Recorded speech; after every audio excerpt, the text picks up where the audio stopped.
하나님의 말씀입니다.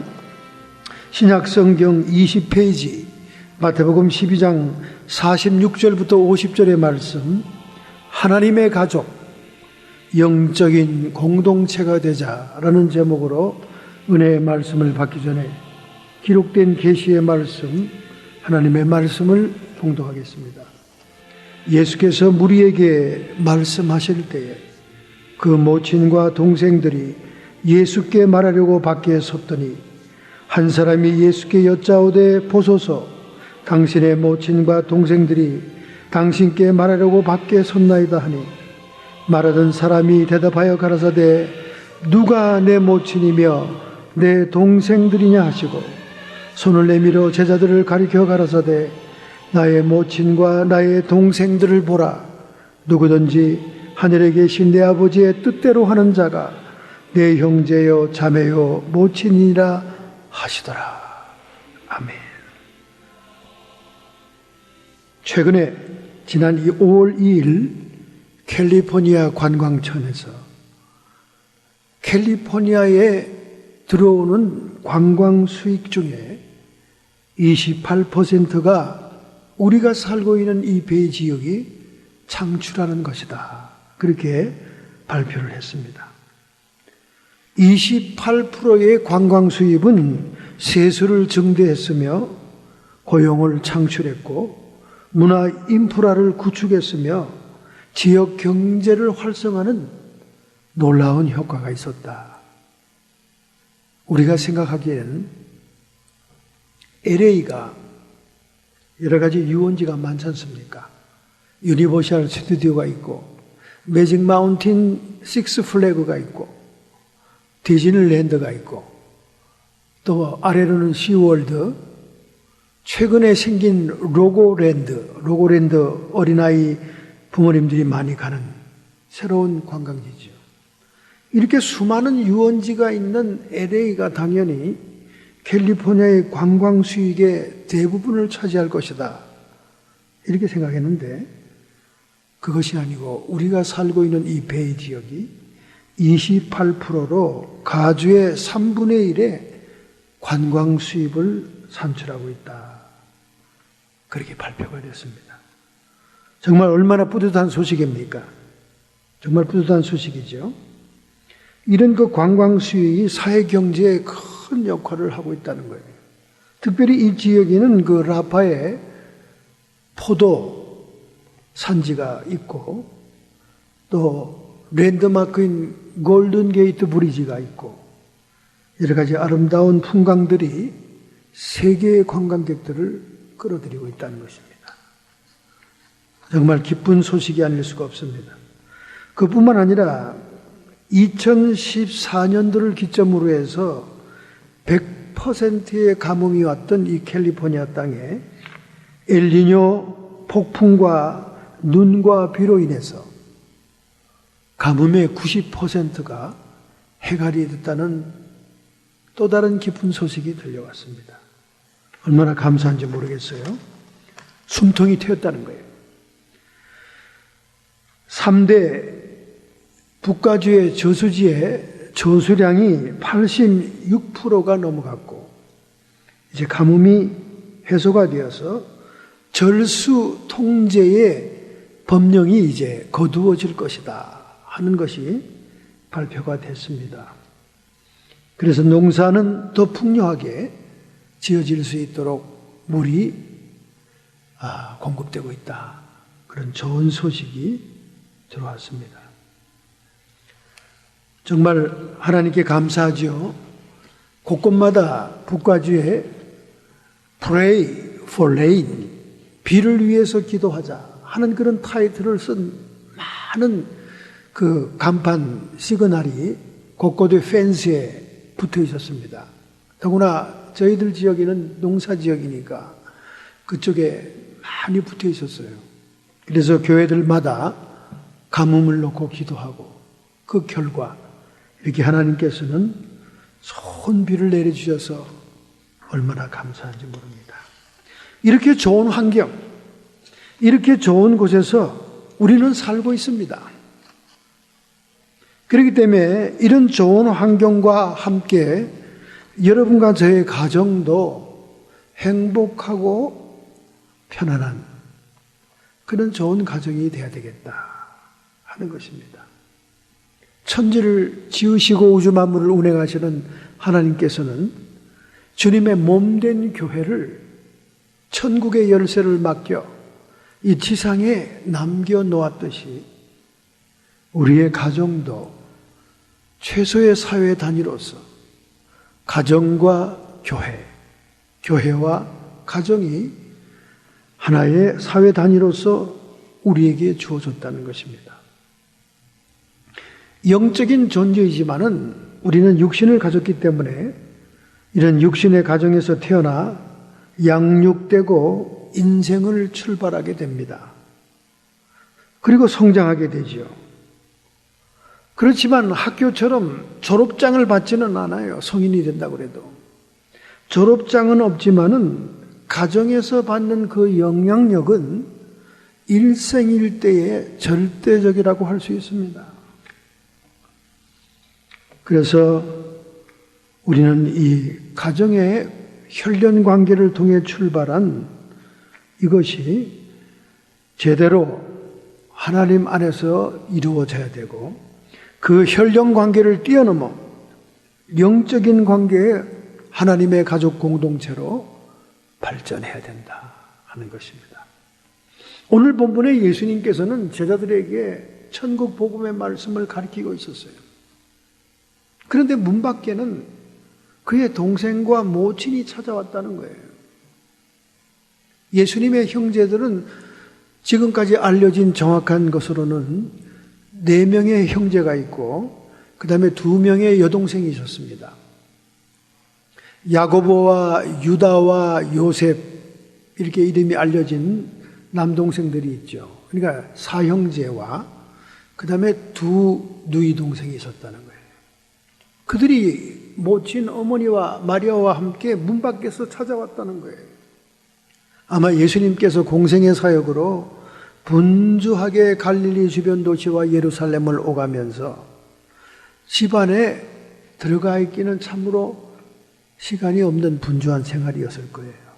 그가 30대까지는 호르몬이 밑에서, 아버님이 일찍 들어가셨어요. 호르몬이 밑에서 목수일을 하면서 가족을 봉양했습니다. 그러나 30대 이후에 세례받은 그 이후에는 하나님의 성령이 그에게 강림하시고 그가 하나님의 아들로서의 사명을 감당하기 위해 나사렛 동네를 벗어나서 갈릴리 지역, 가버냐움 지역 그리고 유다 지역으로 오가며 전도 활동을 했은 것입니다. 이때 일가 친척 혈연들이 찾아온 거예요. 그래서 그 안내하는 사람이 예수님에게 그 얘기를 전달했습니다. 그때 예수님의 말씀이 오늘 본문에 누가 내 모친이며 누가 내 동생들이냐 아주 섭섭한 그런 말을 했어요. 손을 내밀어 제자들을 가리켜 가라사대 나의 모친과 나의 동생들을 보라. 그를 따르는 제자들을 가리킨 거예요. 누구든지 하늘에 계신 내 아버지의 뜻대로 하는 자가 내 형제요 내 자매요 모친이니라. 새로운 영적인 공동체로서의 하나님의 가족을 얘기하고 있다 그 말이죠. 자, 어쨌든 우리는 말이죠. 영적인 존재임에도 불구하고 육신을 가지고 있기 때문에 육신의 공동체인 혈연 관계의 공동체인 가정에서 출발하게 된다는 거예요. 가정에서. 이 가정에 여러 가지 관계를 가지고 우리는 성장하게 됩니다. 우선 우리는 먼저는 육이요. 그 후에는 영이니라 그랬으니까 육신의 공동체인 가정의 혈연 관계로 출발한 우리들. 그럼 우리는 어떠한 가정을 이루어야 되는가? 특별히 저는 창세기 1장 4절과 7절에 있는 니므롯 공동체, 바벨탑 공동체를 소개하면서 가정이 어떠한 모습으로 이루어져야 되는 것을 소개하려고 합니다. 창세기 1장 4절과 7절에 우리의 이름을 내고 흩어짐을 면하자. 그들로 서로 알아듣지 못하게 하자 하시고, 니무롯이라는 사람이 거대한 중앙 집권적 사회 공동체를 세우지요. 이 혈연적인 가족 관계로 이루어진 고대 국가입니다. 그런데 그들은 노아의 홍수 심판을 의식했어요. 전 지구의 지면을 덮었던 그 홍수를 의식해서 바벨탑처럼 하늘에 닿는 높은 건물을 지으면 비가 와서 물이 차도 꼭대기로 올라가 살아날 수 있다.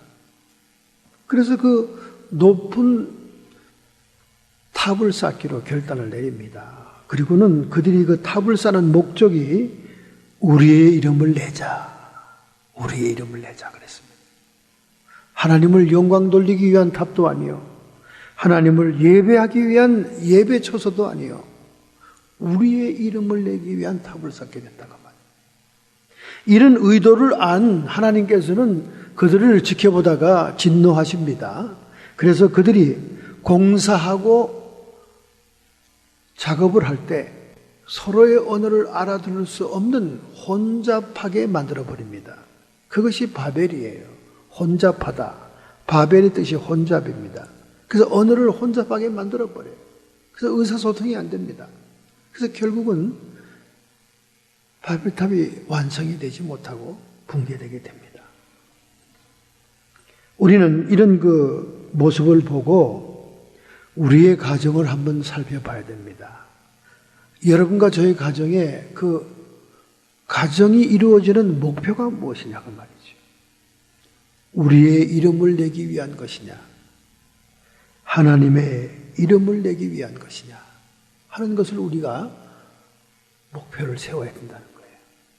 대부분의 가정들이 가문의 영광을 위해서, 조상들이 지켜온 가문의 명예를 위해서 가문들을 이어나가는 경우가 많습니다. 그러나 우리가 아무리 혈연관계, 육신의 공동체라도 하나님의 이름을 내는 데 목표를 둘 때 그 가정이 견고히 설 수 있다는 것입니다.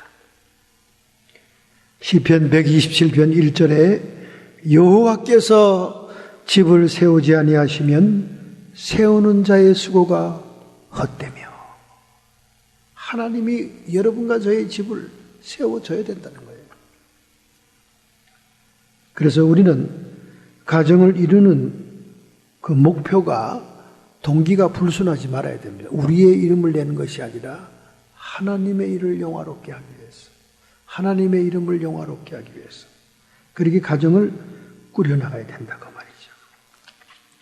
잠언서 12장 7절, 악인은 엎드려져서 소물 되려니와 의인의 집은 서 있으리라. 악인은 소멸되지만은 의인의 집은 견고할 것이다. 잠언서 14장 1절과 11절입니다. 무릇 지혜로운 여인은 그 집을 세우되 미련한 여인은 자기 손으로 그것을 허느니라. 우리가 가정에서 아내의 역할과 어머니의 역할이 굉장히 중요합니다. 그래서 그 여인들을 집사람이라고 그러잖아요. 집에 있는 사람, 집사람이죠.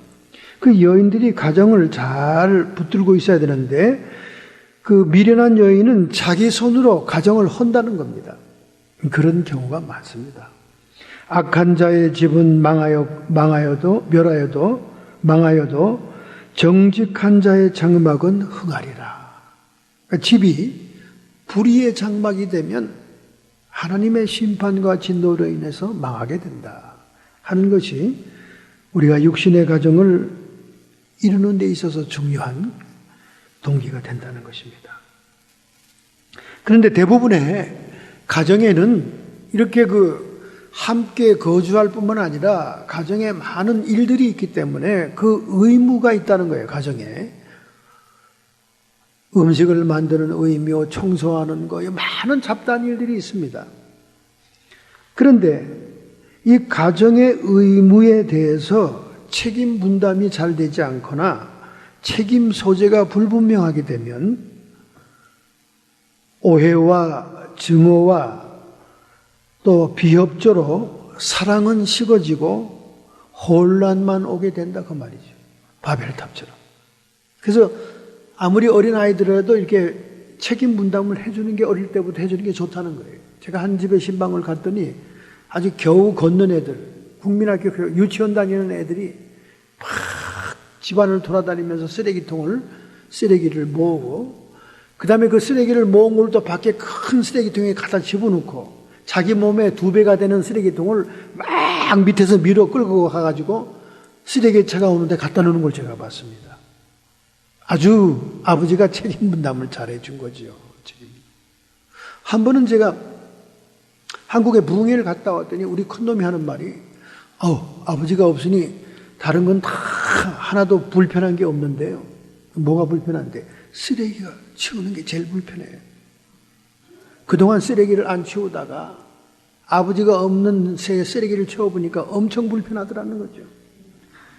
제가 그때 느꼈어요. 아하, 이걸 아이들한테 분배할 걸 괜히 제가 마무리를 잘한다고 해왔구나. 제가 없으니까 다른 사람이 하잖아요. 책임 소재를 분명히 하지 않으면 불협화음이 옵니다. 그래서 결국은 사랑이 식어지고 혼잡만 오게 되는 거죠. 그래서 가정은 이 소통이 얼마나 중요한지 모릅니다. 의사소통이 잘 돼야 돼요. 의사소통이 안 되니까 아무리 그들이 하늘에 닿는 대를 쌓고 자기들의 이름을 내고 싶어도 결국 그 거대한 공사가 중단되더라는 거예요. 여러분, 우리가 가정에서 의사소통이 잘 되기 위해서는 먼저 거침돌을 제거해야 됩니다. 거침돌이 뭐냐 하면 언어의 폭력입니다. 언어의 폭력이 제거돼야 의사소통의 출발이 되는 거예요. 언어의 폭력은 보이지 않는 칼이다. 어릴 때부터 우리는 이런 말을 많이 들어왔어요. 넌 제대로 하는 게 없구나. 시키는 거나 제대로 해라. 넌 늘 그게 문제야. 이런 말들을 많이 들으면서 자랐습니다. 언어의 폭력이죠. 언어의 폭력. LA에 사는 B 씨는 말이죠. 굉장히 자기가 꿈꾸던 직장에 취직하고 출근하게 됩니다. 첫 출근이니까 얼마나 열정을 가지고 일을 하게 되겠습니까? 그런데 얼마 가지 못해서 그는 일에 대한 모든 열정이 식어버렸다는 거예요. 왜냐하면 자기의 학교 선배였던 직장 상사 때문이었습니다. 직장 상사는 일에 대한 것만 언어 폭력을 가하는 것이 아니고 사사로운 자기의 복장과 옷과 걸음걸이까지 흉내내면서 자기를 비하하고 잔소리하고 언어 폭력으로 고통을 주었습니다. 결국 그는 회사에 휴직서를 내고 정신의사의 상담을 받게 되었습니다. 정신과 의사에게 그렇게 얘기하더라는 거예요. 저는 자살하고 싶습니다. 저는 자살하면서 유서에다가 우리의 직장 상사를 복수하기 위해서 그에 대한 모든 언어 폭력과 비행을 유서로 남기고 저는 죽고 싶습니다. 그렇게 상담을 하더라는 거예요. 얼마나 정오가, 얼마나 그 마음의 부담이 벅찼으면 그 직장 상사를 골탕이라도 한번 먹이고 죽고 싶어서 유서를 남기고 싶다고 그렇게 얘기하더라는 거예요. 그만큼 언어 폭력은 무서운 보이지 않는 칼이에요. 그래서 우리가 가정에서 소통을 이루려면 언어 폭력부터 제거해야 됩니다. 더군다나 감정이 섞인 언어 폭력은 아주 기억에 생생하게 남아 있습니다. 감정이 동반된 언어 폭력은 그런 기억들은 우리의 기억 속에 지어지질 않아요.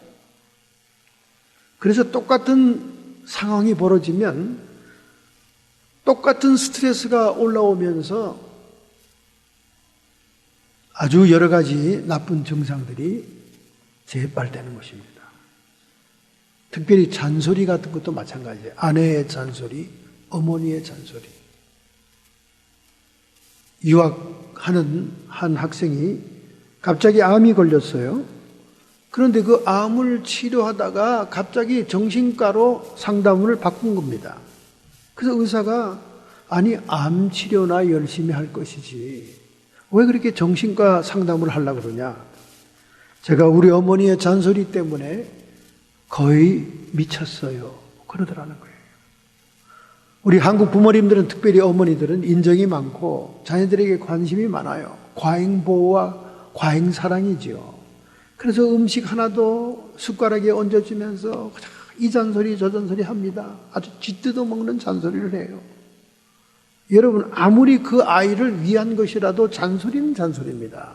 그게 스트레스가 되고 상대방이 싫어하면 보약 같은 말이라도 중단해야 되는 거예요. 정말 잔소리는 많은 사람들에게 스트레스를 가져옵니다. 이 언어의 폭력들이 먼저 제거돼야 돼요. 소통이 이루어지려면. 이 언어의 폭력들은요, 뇌의 구조에 영향을 끼친다는 거예요. 뇌의 구조. 언어의 폭력을 습관적으로 받아온 그룹과 받지 않은 그룹을 정밀 MRI 두뇌 검사를 해보니까 언어 폭력을 받아온 뇌의 백질의 영역이 좁아들어 있더라는 거예요. 백질이라는 것은 뇌에서 감정을 받아들이고 언어를 받아들이는 그 기능을 얘기하는데 그것이 좁아져 있다는 것은 폐쇄되어 있다는 거예요. 거친 말들이 뇌를 망가뜨려서 생각의 감옥 속에 가두게 된다 그 말이죠. 뇌의 구조에까지 영향을 끼치더라는 거예요. 그것뿐이 아닙니까? 아닙니다. 신체에 질환을 가져옵니다. 왜냐하면 호르몬의 변화를 주어서 분노의 감정을 갖게 되면 세레스틴이라고 하는 호르몬이 분비되면서 교감신경계통을 긴장시킨다는 거예요. 그래서 식은땀이 나고 가슴이 두근거리고 근육통이 오고 호흡이 곤란이 와서 신체 이상의 현상과 신진대사에 문제가 생기게 된다는 거죠. 결국 이렇게 되면 사회적으로도 적응을 잘 못하는 공황장애까지 오게 된다는 거예요. 오늘 우리가 가정에서 소통이 잘 되고 행복하고 사랑이 넘치는 가정이 되려면 우리의 언어를 순화시켜야 됩니다. 언어의 폭력에서 벗어나야 돼요. 그래야 소통이 되는 거지요. 소통이 되는 거지. 그 순종이란 우리 성경 용어가 많잖아요. 순종. 순종은 히브리 말로 샤마입니다. 샤마. 샤마란 말은 경청한다. 듣는다는 얘기예요. 아이들이 부모의 말을 잘 듣는다면 그들은 순종을 할 수 있습니다. 샤마. 듣는다는 거예요.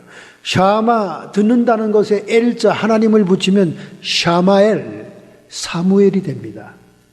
여러분 사무엘 선지자는 어린 시절 성막에서 자면서 하나님의 음성을 듣잖아요. 그래서 그는 하나님의 음성대로 순종하는 순종의 사람이 됩니다. 이처럼 소통이 돼야, 즉 아이들이 말을 들을 수 있는 그런 관계가 돼야 순종도 한다 그 말이죠. 아이들을 노엽게 하거나 상대를 노엽게 해가지고는 의사소통이 이루어질 수가 없다는 것입니다. 그래서 우리는 이 육신의 공동체가 화목하고 사랑에 넘치고 즐거운 것이 되기 위해서는 언어의 폭력이라는 거침들을 제거하고 소통을 이루는 좋은 관계를 이루어야 된다. 그래서 우리 가정에서는 대개 이 말, 언어 때문에 불화가 일어나고 증오가 일어나고 미움이 일어나고 다툼이 일어나고 형제가 많으면 그냥 파버리져가지고 서로 시기 질투하고. 이 형제가 많은 집이 여러분 참 굉장히 재미있을 것 같아도 형제가 많으면 파벌이 생겨요. 파벌. 자기들 좋아하는 사람들끼리 나눠집니다. 어릴 때부터 생존 경쟁이었기 때문에 커서도 그 영향이 계속 남습니다. 그래서 우리는 소통을 잘 할 수 있고 들을 수 있는 말을, 잔소리도 아니고 언어 폭력도 아니고 그런 말을 잘 전달할 수 있어야 될 줄로 믿습니다. 할렐루야. 자, 여러분 최근에 미국의 상태를 보십시오.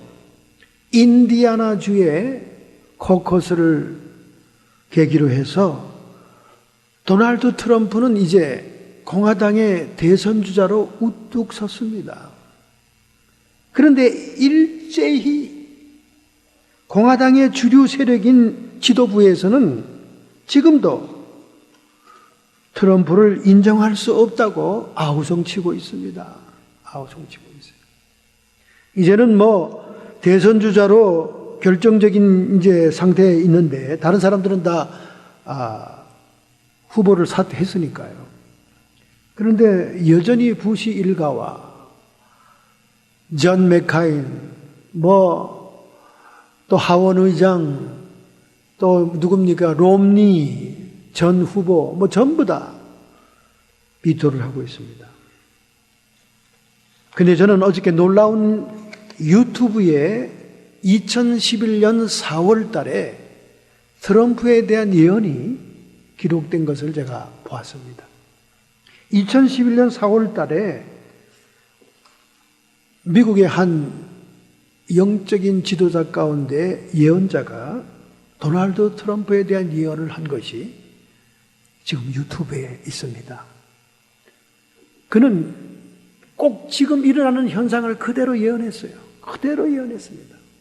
처음에 도널드 트럼프가 대통령 후보로 나오게 되면 모두가 아우성을 치고 적대 세력이 노고라 하게 된다는 거예요. 그러나 대책이 없다는 것입니다. 민주당 클린턴 정부와 오바마 정부는 완전히 성경에 반하는 여러 가지 많은 반기독교적인 가치를 헌법화함으로 인해서 미국을 심판 앞에 직면하게 했고 타락을 시켰다는 것입니다. 힐러리 클린턴은 계속해서 오바마의 정책을 이어나갈 것이라고 얘기합니다. 그러나 트럼프는 그가 한 말을 지키게 될 것이고 하나님이 그에게 기름을 부어 수많은 반대 세력들이 결국은 무릎 꿇게 할 것이다. 그래서 2016년도에 도널드 트럼프는 대통령에 당선될 것이다. 그 예언이 나왔더라고요. 그 예언이 과연 맞아떨어질지는 이제 앞으로 11월 달까지 봐야 되겠지만은, 그러나 그 예언이 나온 그 모든 내용들이 지금 돌아가는 현상하고 너무나 똑같은 거예요. 너무나 똑같은 겁니다. 지금 극도로 도널드 트럼프를 싫어하는 세력이 어떤 세력이냐? 글로벌리스트라는 거예요. 글로벌리스트. 글로벌리스트가 뭡니까? 세계를 주물럭거리면서 세계에 투자해서 세계로부터 돈을 버는 뉴 월드 오더 세력이라는 거예요. 그리고 반유대 세력들이 트럼프를 반대한다는 거예요. 트럼프는 유대인 집회에 가서 연설을 했습니다. 내 딸은 유대교로 개종을 했고 내 사위는 유대인입니다. 처음에는 유대인들이 냉담했다는 거예요, 그 연설에. 그러나 점점 연설이 진행될수록 유대인들이 열광을 했다는 거예요. 내가 대통령에 당선되면 이스라엘의 수도를 텔아비브에서 예루살렘으로 바꿀 것입니다. 나타나야 수상이 그토록 원하는 모든 지원을 아끼지 않을 것입니다. 우리의 미국은 이스라엘을 지원할 것입니다. 그래서 그 예언에 보면 도널드 트럼프에 의해서 아메리칸 퍼스트가 정말 먹혀 들어가서 미국이 다시 한번 달러의 가치가 폭등하고 세계의 강국으로 등장할 것이다. 그는 그가 공약한 것을 반드시 이룰 것이다. 이건 제 얘기가 아닙니다. 독실한 기독교 예언자의 예언이 유튜브에 지금 나와 있습니다. 놀라웠어요. 저는 놀라웠습니다. 결혼을 3번이나 했고 이래가지고 도대체 이해를 못하고 그러는 찰나에 많은 성령에 충만한 기독교인들이 도널드 트럼프를 지지한다는 것을 제가 확인하게 되었습니다. 어쨌든 모든 추세는 하나님이 주장하시고 인도하기를 기도할 뿐입니다. 미국이 다시 성경을 반역하고 하나님을 대적하는 데서 벗어나와야 되지 않겠어요?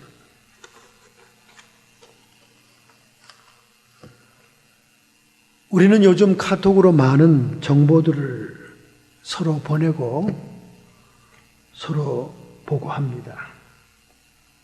그 중에 이런 정보가 있더만요. 5개의 무를 가지고 있는 사람은 피하는 게 좋다. 첫째, 무정한 사람. 무정한 사람은 정이 없어 매력이 없는 사람을 얘기한다. 둘째, 무례한 사람. 무례한 사람은 예의가 없는 사람을 얘기한다. 무식한 사람. 무식한 사람은 나이가 들어도 배울 줄 모르는 사람을 얘기한다. 무도한 사람. 무도한 사람은 자기의 분수와 자기의 신분을 모르는 자를 얘기한다. 무능한 사람. 게으르고 나태해서 아무런 성장과 발전을 도모하지 않는 사람을 얘기한다. 이런 5명의 무라는 사람들을 피하라는 거예요. 특별히 가정의 노년을 겪고 있는 사람들이 상당히 고독하다는 거예요, 여러분. 나이가 들수록 고독합니다. 그런데 이 고독을 자초하게 되면 우울증에 걸린다는 거예요. 최근에 의학계의 발표에 의하면 우울증은 심장질환을 가져오고 뇌졸중도 가져온다. 그러므로 노년이 되면 고독을 자초해서는 안 된다. 우리 육신의 공동체 가정생활에서 노년의 고독을 자초하지 않기 위해서는 무엇을 해야 될까? 무엇을 해야 될까? 첫째는 입만 열면 자기 자랑하는 사람이 되지 말아라. 입만 열면 자기의 전성기 때 얘기와 자기 자식 자랑하는 사람들이 많습니다. 입만 열면 다른 사람이 얘기할 기회가 없어요.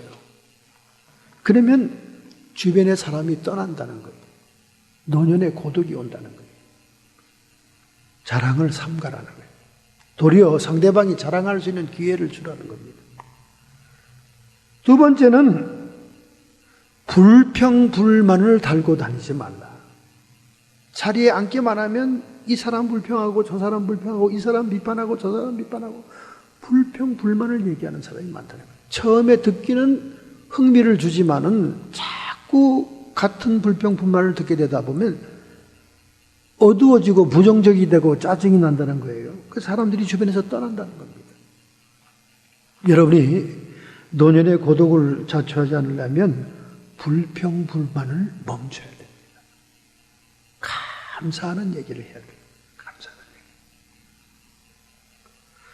그 다음에 세 번째는 겸손해야 되는데 겸손하고 거리가 먼 사람이 너무 많다는 겁니다. 항상 혼자 잘난 것처럼 다른 사람을 시시콜콜 지시하고 가르치려고 드는 사람이 있다는 거예요. 이런 사람들 옆에 사람이 떠난다는 겁니다. 그런 분이 있어요. 무슨 집안의 훈장 집안인지 선생 집안인지 자기가 반장인지 하여간 습관적으로 겸손하지 못하고 항상 남에게 지시합니다. 그리고 남에게 뭘 가르치려고 그래요. 아, 그건 그렇게 하면 안 돼. 항상 높은 곳에 앉아있는 분이 계십니다.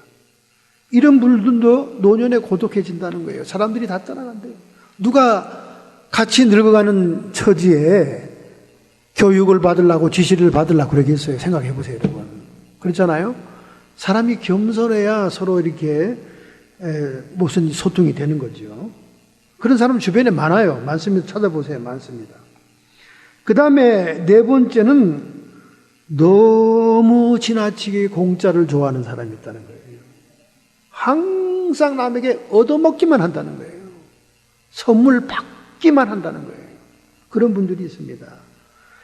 항상 다른 사람에게 뭐 줄 수는 없더라도 어쩌다가라도 좀 대접도 하고 어쩌다가라도 좀 선물도 하고 좀 이렇게 해야 된다는 거죠. 그런데 정말 받기만 원하는 사람이 있어요. 저한테도 그런 친구 한 분 있습니다. 평생 받기만 해요. 심지어 고속도로 지나가면서 동전 한 입도 안 던집니다. 정말 눈물이 나죠. 근데 그런 사람들은 금방 소문이 다 퍼져요. 다 알아요. 다 알아. 그러니까 그 사람을 좀 만나려고 그러면 주머니 두둑히 들고 가야 돼요. 어차피 내가 내야 되니까.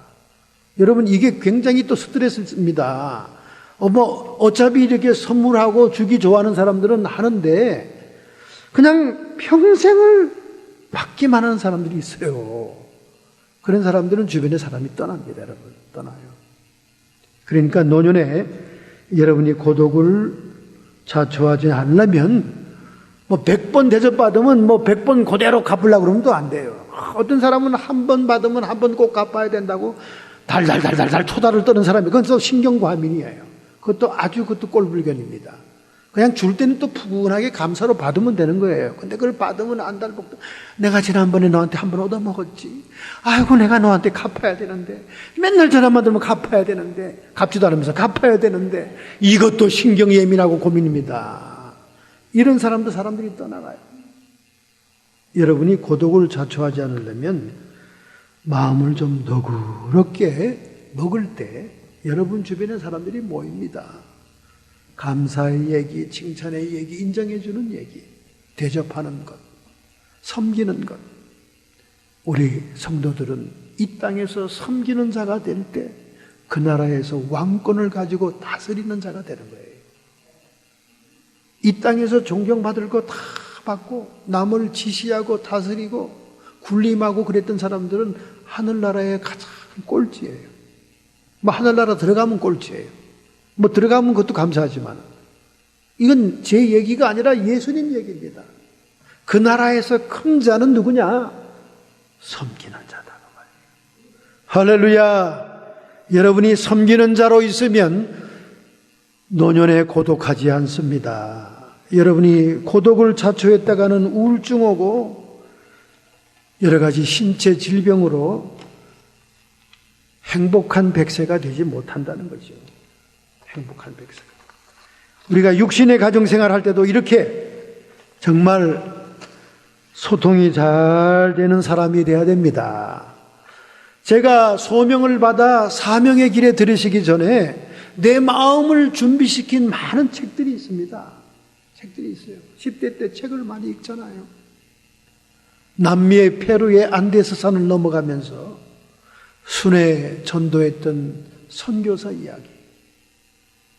그런 책들이 감동적으로 저에게 가슴을 울렸죠. 그리고 사두 썬다싱의 히말라야의 눈꽃, 히말라야의 산을 맨발로 걸어 넘어가면서 그 백설이 덮인 만년설이 덮여 있는 히말라야에 복음을 증가하러 다니는 썬다싱의 이야기. 또 저의 마음을 준비시킨 조그만 책들이 있습니다. 성 프란시스의 작은 꽃들이라는 책이 있습니다. 그것은 성 프란시스가 거지 선교를 하면서 그의 제자들과 함께 대화를 나눈 대화록이에요. 아주 적은 책입니다. 소품입니다. 그런데 그 한마디 한마디가 저의 가슴을 정말 꿰뚫는 그런 말씀들이었어요. 하루는 성 프란시스가 비가 주룩주룩 내리는데 그의 제자 레오와 함께 저 다음 마을을 가기 위해서 산길을 걸어가고 있었습니다. 비는 오지요. 그 신부 복장에 왜 그 후드만 쓰고 비를 맞고 얼마나 신세처량합니까? 그런데 배는 또 쪼르륵 소리가 나요. 둘 다 배고파가지고. 정말 처절한 모습으로 다음 마을 가고 있는 거예요. 그때 느닷없이 프란시스가 레오에게 이렇게 물어봅니다. 레오야, 너는 세상에서 가장 기쁜 일이 뭐라고 생각하니? 너무나 상황에 맞지 않는 질문이었어요. 지금은 비에 젖어 몸이 축축하고, 그리고 속은 비어서 꼬르륵거리고 배는 고파, 뭐 기쁘고 자시고 할 그런 처지가 못 되는데, 그때 세상에서 가장 기쁜 게 뭐라고 생각하니? 물어보는 거예요. 그러니까 레오가 불만에 차가지고 입이 쭉 나왔어요. 프란시스는 이렇게 말합니다. 얘야, 진리를 발견하고 진리를 깨달아서 그 진리 때문에 많은 이익을 거둔 자들이 있단다. 그들이 기뻐할 수도 있겠지. 기쁘겠네요. 뭐 기왕 진리를 연구하는 사람들이 진리를 깨달은 걸 가지고 그것으로 많은 프라핏, 많은 헌금을 받거나 많은 돈을 취득했다면 그야 기쁘지요. 이렇게 레오가 쳐다보면서 얘기하니까 프란시스가 웃으면서, 그러나 그 기쁨은 잠시란다. 그 기쁨은 영원하지 못해. 레오는 고개를 푹 숙이고 기가 죽었습니다. 뭘 얘기하는 거야? 그러면 이 사람은 어떻게 생각하니? 사도 베드로와 같이 하루에 설교했는데 3,000명이 구원받았단다. 그래서 그가 세례를 다 주었지. 그때 얼마나 기뻤겠니? 이 기쁨에 대해서는 어떻게 생각하니? 아이고, 선생님, 그거야 정말 기쁜 일이네요. 사역을 하다가 받은 기쁨이 아닙니까? 프란시스가 말하기를, 그는 자아를 실현하고 자아를 성취한 보람이 있겠지. 그러나 그 기쁨도 오래 가진 못한단다. 그럼 도대체 뭘 얘기하시려고 그러는 거야? 어떤 분이 너무 진리의 말씀을 분별을 잘하고 해석을 잘해서 많은 사람들에게 강연을 베풀었는데 사람들이 그 진리에 홀가닥 반해가지고 그분을 존경하고 따르기 시작한단다. 그렇다면 그 기쁨은 어떠하겠냐? 그건 진짜 기쁨이네요. 그럼요. 아니란다. 그것도 잠시란다. 도대체 무슨 말씀을 하시려고 그러는 거야? 그럼 선생님은 도대체 어떤 기쁨인데요? 레오가 하도 기가 차서 물어봤어요. 그들이 프란시스가 말하기를, 얘야, 이제 곧 우리는 저 마을에 도착하면 첫 번째 집의 문 앞에서 문을 두들길 거다. 그렇죠. 우리가 어디 갈 데도 없잖아요. 그래서 우리에게 기거할 방과 먹을 음식을 좀 달라고 그럴 것이다. 누가 뭐 기뻐하겠습니까? 그때 한 적은 일하는 소녀 아이가 나올 거야. 그 아이가 우리를 보고 이렇게 말할 거야. 사지가 멀쩡한 것들이 구걸이나 하고 다니고 남의 집에 신세를 지려고 합니까? 그러면서 자기 손에 들고 나왔던 설거지 구정물을 확 우리에게 뿌릴 거야.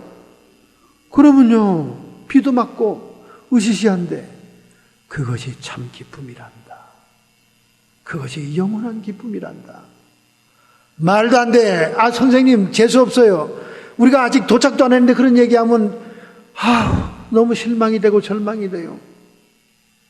그런데 과연 그들이 첫 번째 집을 가서 문을 두들기고 그 얘기를 했을 때 똑같던 사건이 일어난 거예요. 예언적으로 본 거예요, 프란시스는. 그때 너무나 좌절이 돼서 문간에 주저앉은 레오에게 프란시스가 이렇게 얘기했습니다.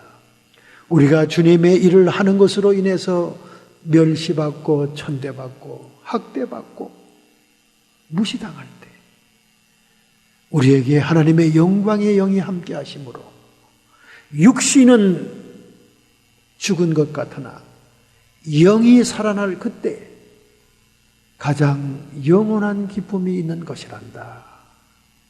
그렇게 프란시스가 말한 거예요. 여러분, 이것은 육신적인 삶보다 영적인 삶이 더 영원한 것이요 귀한 것이라는 것을 강조한 사실입니다. 그래서 제가 뜬구름 잡는,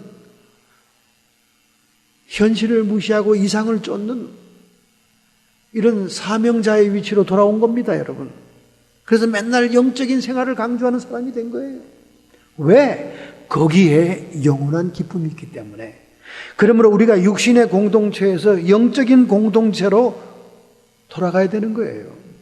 예수님께서 그 말씀을 하고 있는 겁니다. 지금 내 육신의 혈연의 가족들이 찾아왔지만은 정작 나에게서 진짜 가족들은 누구냐? 너희들이다. 이 땅에서 하나님의 뜻을 행하는 자들, 영원한 아버지의 나라를 위해서 일하는 자들이 나의 참 가족이니라. 할렐루야. 영적인 공동체를 강조하는 것입니다. 오늘 여러분과 저는 이런 영적인 공동체에 소속되어야 될 줄로 믿습니다. 여기에 우리의 아버지는 땅에 계신 아버지가 아니고 하늘에 계신 아버지입니다. 그리고 이런 가정이 되기 위해서는 매일매일 우리가 가정재단을 쌓으며 하나님께 예배해야 됩니다. 1889년생으로서 두 사나이는 1945년 전쟁터에서 만나게 됩니다. 한 사람은 연합군 사령관으로서의 아이젠하워였고 한 사람은 적군의 수령으로서의 아돌프 히틀러였습니다. 그들은 똑같은 해에 태어났지만은 전혀 다른 가정 환경에서 자라나서 서로 만나게 된 거예요. 아돌프 히틀러는 그의 어머니가 알코올 중독자였고 아버지는 떠돌이 장사꾼이었습니다. 그런데 알코올 중독자였던 그 어머니는 유대인 정부를 두고 내연의 관계를 맺고 있었습니다. 사실상 남편은 유대인이었어요. 유대인이 가져다 준 선물과 돈으로 가정을 꾸려나갔습니다. 아버지는 소식을 몰랐어요. 그래서 아돌프 히틀러는 어릴 때부터 그 가정을 벗어나기 위해 몸부림쳤고 그리고 그 유대인들을 증오하는 증오심이 어릴 때부터 뿌리 잡아 있었습니다.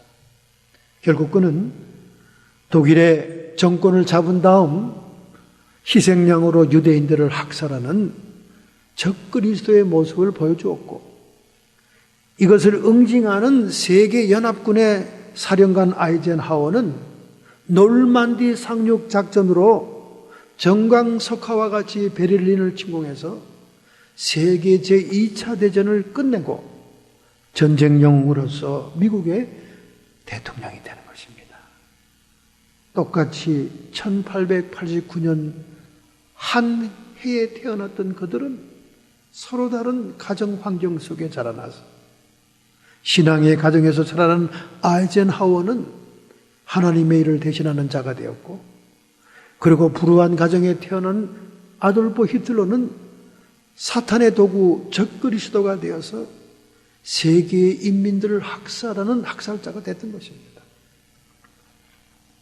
그러므로 여러분과 저의 가정의 주인이 하나님 아버지가 되어야 되고 단순히 혈연 공동체, 육신의 공동체가 아니라 영적인 공동체로 아버지의 뜻을 행하는 가정이 되어야 될 줄로 믿습니다. 똑같은 로마의 군인으로서 식민지에 파송된 군인들이 수없이 많았지만은 고넬로라는 사람은 의로운 자라고 얘기했습니다. 특별히 식민지가 섬기고 있는 여호와 하나님의 신앙을 갖고 있었어요. 그는 하나님을 신앙할 뿐만 아니라 그리고 정한 시간에 하나님께 기도하는 자였고 기도로만 영적인 삶을 사는 게 아니라 그가 감동되는 대로 많은 식민지의 사람들을 구제하는 자였어요. 그래서 하나님이 그를 의로운 자다 그렇게 얘기했습니다. 제가 항상 설교 가운데 의라는 것은 소자와 약한 자를 돕고 그들에게 구제하고 사랑을 베푸는 것이 하나님의 의를 행하는 것이다 그랬습니다. 그런데 어느 날 정한 기도 시간에 고넬로가 기도하고 있었습니다. 여러분 무력을 사용하고 칼과 창을 쓰는 군인입니다. 군인이 무릎을 꿇고 여호와 하나님께 기도한다는 것은 보통 신앙이 아니에요. 하나님의 천사가 나타났을 때 그는 깜짝 놀랐습니다. 어떻게 저를 찾아왔냐고 묻는 그에게 천사는 하나님의 말을 전달합니다. 너희의 기도와 구제가 하나님 앞에 상달되고 기억한 바 되어서 오늘 너에게 왔노라. 할렐루야. 고넬로는 육적인 복은 다 받은 사람입니다. 로마의 군인으로서 일정한 봉급과 그리고 생활의 모든 것이 공급되고 있었어요. 그러니까 육적으로는 불편함이 없는 사람입니다. 그러나 그의 기도와 구제가 상달되게 되니까 하나님은 그를 영적인 축복을 주기 위하여 천사를 보낸 거예요. 할렐루야. 성 프란시스가 얘기했듯이 여러분, 성 프란시스의 그 얘기가 정말 훌리 여러분이 이해가 된다면 여러분 복받은 사람입니다. 복받은 사람. 세상에서 존경받고 세상에 따르는 자가 많고 진리를 통해 많은 이익을 거둔 그 희열과 기쁨, 자기 실현과 자기 성취의 기쁨은 이 땅에 잠깐이요. 그러나 주님의 이름 때문에, 주님의 사역 때문에 모멸되고 멸시받고 학대받고 구정물을 뒤집어 쓰므로 내 육은 죽는 것 같으나 내 영은 살아 하나님의 영광을 보는 그 희열이 영원하다는 프란시스의 말을 기억한다면 하나님이 왜 고넬로를 천사가 찾아가게 했는지를 알 수 있을 것입니다.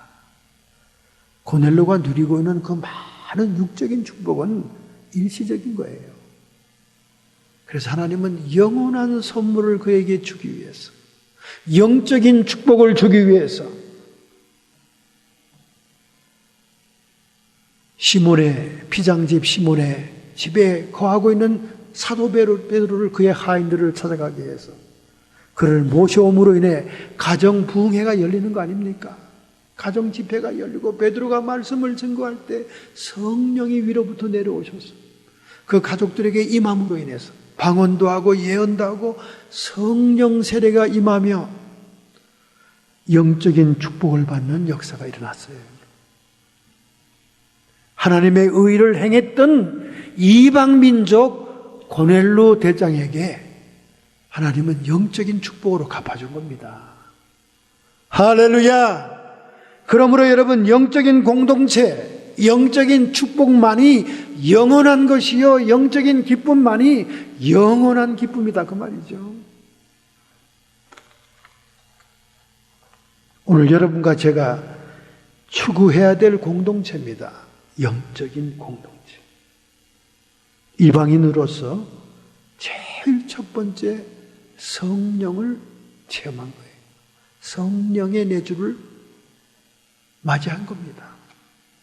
이런 놀라운 축복을 그가 받았습니다. 할렐루야! 그러므로 여러분, 이 땅의 삶보다는 영원한 삶을 추구하는 가족이 되어야 됩니다. 그것이 하나님이 받으시는 영적인 공동체요, 영적인 가족입니다. 러시아의 문호 레오 톨스토이는 수많은 대작들을 쓰지 않습니까? 부활, 전쟁과 평화. 그런데 이 톨스토이는 대작들만 쓴 것이 아니라 교훈을 주는 단편들도 많이 썼어요. 그 단편들은 하나같이 기독교적인 신앙관을 가지고 있습니다. 기독교적인 가치관을 가지고 있어요. 그래서 오늘날까지도 많은 사람들에게 교훈을 주는 단편이 많아요. 특별히 이런 단편이 있었습니다. 사람에게는 얼마나 많은 땅이 필요할까?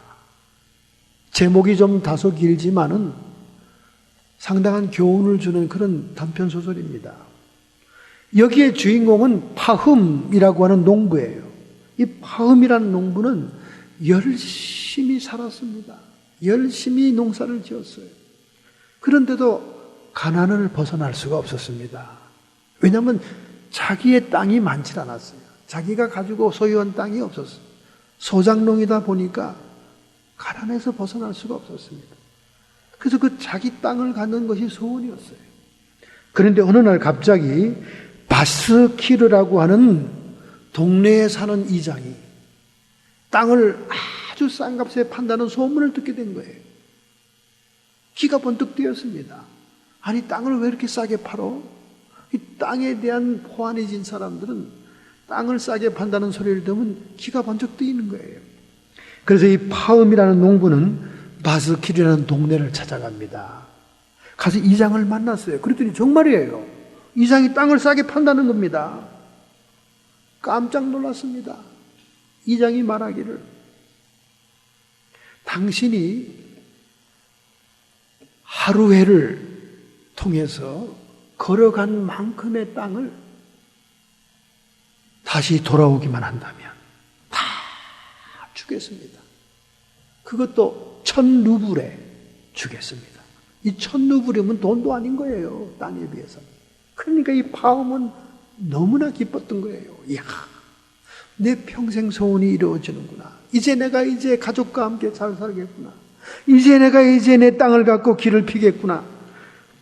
새벽 일찍 동이 트기 전에 막 여장을 준비하고는 떠난 거예요. 그래서 그냥 할 수 있는 대로 숨가쁘게 먼 길을 떠나갑니다. 점심도 먹지 않습니다. 쉬지도 않았어요. 걸어갔다 온 만큼 모든 땅을 1000루블에 가질 수 있으니까. 그래서 막 열심히 갔다. 헐레벌떡 해가 지기 전에 드디어 도착합니다. 그런데 얼마나 열심히 그날 걸어왔던지 완전히 기진맥진해서 이장 집에 도착했을 때 그는 완전히 기력에 빠져나가고 혼절한 사람처럼 그 자리에 넘어져 숨졌어요. 결국 파움은 자기가 누울 만큼의 땅만 차지하게 되었다 하는 그런 단편의 얘기입니다. 이것이 우리 육신의 삶이에요. 이것이 우리 이 세상 삶의 모습입니다. 그래서 아일랜드 작가 제임스 조이스는 그의 딸에게, 사회에 진출하는 딸에게 편지를 쓰면서 이 단편을 소개하면서 내가 세상에서 가장 위대한 소설이라고 추천한다. 이것이 내 인생의 지침이 되길 원한다. 그렇게 딸에게 추천한 작품이기도 합니다. 만약에 이 톨스토이가 오늘날 21세기의 자본주의 세상에 돌아온다면 아마 속편을 썼을 겁니다.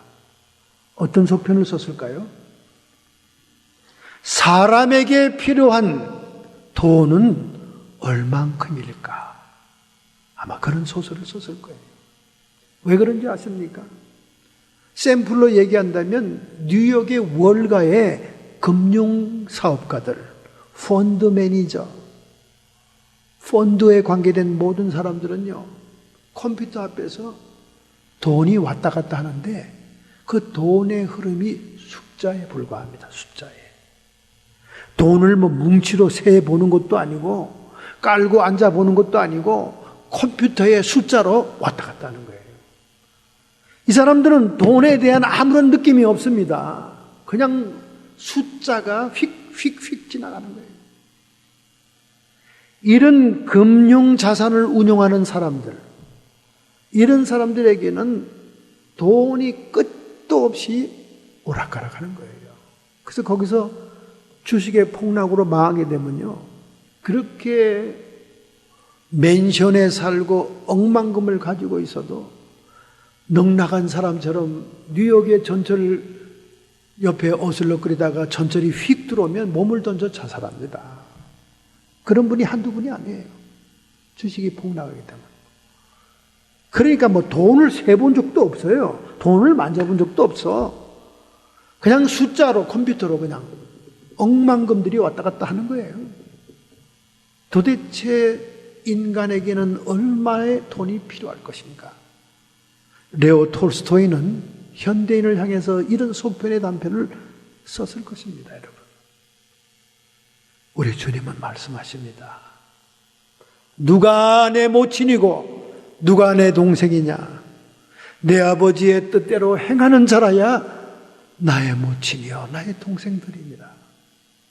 하나님께서는, 예수님께서는 영적인 가치가 가장 소중하다고 얘기합니다. 제가 이렇게 피토하도록 매주일 설교해도 여러분의 머릿속에 맴도는 것은 쩐이죠. 쩐의 전쟁이지 뭐. 쩐이야. 쩐. 에? 내 잔고에 지금 얼마 있냐? 응? 내 새끼들에게 얼마나 남겨줄 것이냐, 이거야 이거. 그런데 이것이 지나가는 뜬구름이다 그 말입니다, 여러분. 실감이 안 나죠 지금은? 예? 느낌이 없죠. 영원한 것은 영적인 것이다. 할렐루야. 사람이 떡으로만 사는 것이 아니요 오직 여호와의 입에서 나오는 모든 말씀으로 사느니라. 오늘 여러분과 저는 영적인 존재요 영이 우선인 하나님의 자녀들입니다. 우리가 준비할 것은 영원한 나라에 주님에 대한 선물일 뿐입니다. 우리는 영적인 것을 더 소중하게 생각하고 그곳에서 가치를 찾는 영적인 공동체, 영적인 가정을 형성하는 올 어버이 주일이 되어야 될 줄로 믿습니다. 할렐루야. 결단하고 결심한다면 여러분의 가슴에 손을 얹읍시다. 오늘 여러분과 저에게 필요한 만큼의 땅은 얼마나 될까요? 필요한 만큼의 돈은 얼마나 될까요? 몇 평 아파트에 사느냐가 중요한 것이 아닙니다. 영원한 아버지의 나라에 살 것이냐가 중요합니다. 결심하고 결단하면서 하나님께 우리를 고백합시다. 우리의 믿음을 고백합시다. 하나님, 성 프란시스가 고백한 것처럼 육신의 희열과 기쁨은 이 땅에 잠시뿐이요 영원한 생명 속에 주어지는 하나님의 희열과 기쁨만이 영원하다는 것을 새롭게 깨닫게 하옵소서. 그것을 가장 소중하게 여기는 자들이 되게 하여 주옵소서. 이렇게 결심하며 새로운 결단과 각오하는 성도들을 이 시간 안수하고 축복해 주실 줄로 믿습니다. 성도의 육체와 정신에 역사하는 모든 질병들아, 이 시간 예수님의 이름 권세로 그 고통과 함께 쫓김 받을지어다. 떠나가고 물러갈지어다. 생기야 모든 육체에 들어가라. 힘을 주시옵소서. 능력을 주시옵소서. 강건함을 주시옵소서. 우리의 마음속에 성령님이 계시오니 평안과 생명으로 충만케 해 주옵시며 영혼의 희열과 기쁨으로 만족케 하여 주옵소서. 악한 마귀 귀신의 세력들은 호시탐탐 우리의 모든 약점 발판을 이용해 들어오고 나가고 들락거리지만 이 시간 나사렛 예수님의 이름 권세로 명하노니 그 묶음을 풀고 쫓김 받을지어다. 떠나가고 물러갈지어다. 예수 그리스도께서 정사와 권세를 밝히 드러내시고 십자가에서 승리하셨느니라.